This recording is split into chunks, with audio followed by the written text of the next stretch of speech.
për institucioneve tjera cilat kontribuojnë. E kuptueshme përderisa ekziston mundësi që... Po sigurisht që përderisa ekziston mundësia që ta konstituojmë kuvendin, ta formojmë qeverinë e re, pse të shkojmë në një palë zgjedhje të reja, cilat do të mund të prodhoni ndoshta një rezultat të ngjajshëm në të ardhmen. A konsideroni se qytetarët kishin me dalë më pak në zgjedhje? Unë mendoj që... Sepse realisht janë të revoltuar deri diku me gjithë ato që po ndodhin. Unë mendoj që rezultati do të kishte me qenë shumë më i thellë, dhe kur po them shumë më i thellë, në favor të lëvizjes vetëvendosje dhe në disfavor të partive cilat po vinë kuvende nuk po marrin pjesë në votim. Sepse unë shumë herë edhe thash i takoj qytetarë vazhdimisht, po edhe shumë herë mbjen me i përcjell dhe komentet që japin.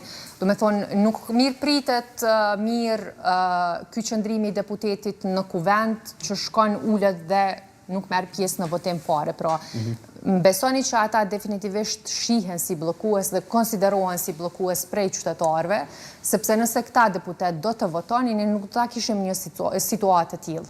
Pra, nuk do të kishim ardhur tek e 33-ta herë vazhdim të seancës konstituive, por do të ishim tash një seancë të rregullt plenare të Kuvendit të Kosovës, duke shqyrtuar ligje ose duke shtyrë nisma të rëndësishme për qytetarët përpara, por një gjë e tillë po pamundsohet prej atyre deputetëve cilët nuk po votojnë, cilët nuk e di as pse po vinë kuvend. Kish me qenë mirë më na tregu pse janë aty, ose pse po lodhen me ardh 33 herë radhazi në kuvend, kur roli i tyre në kuvend është për mos me thonë zero pothuajse minimal, se s'kan kurfar pjesëmarrjas, kurfar kontributi në mënyrë që situata të dalë prej kësaj blokadës që është krijuar pikërisht prej tyre.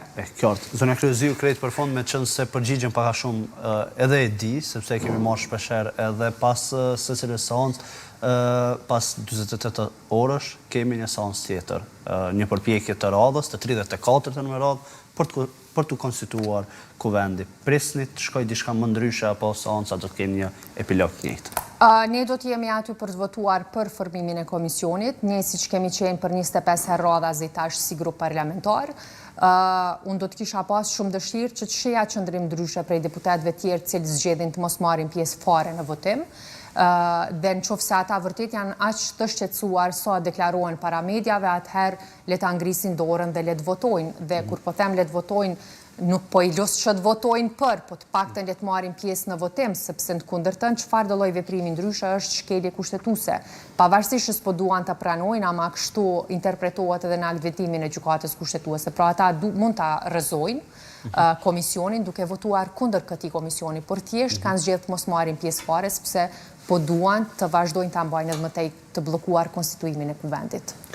Zonja Kryeziu, falenderoj shumë për gjitha detajet që i dha sot për shikuesit.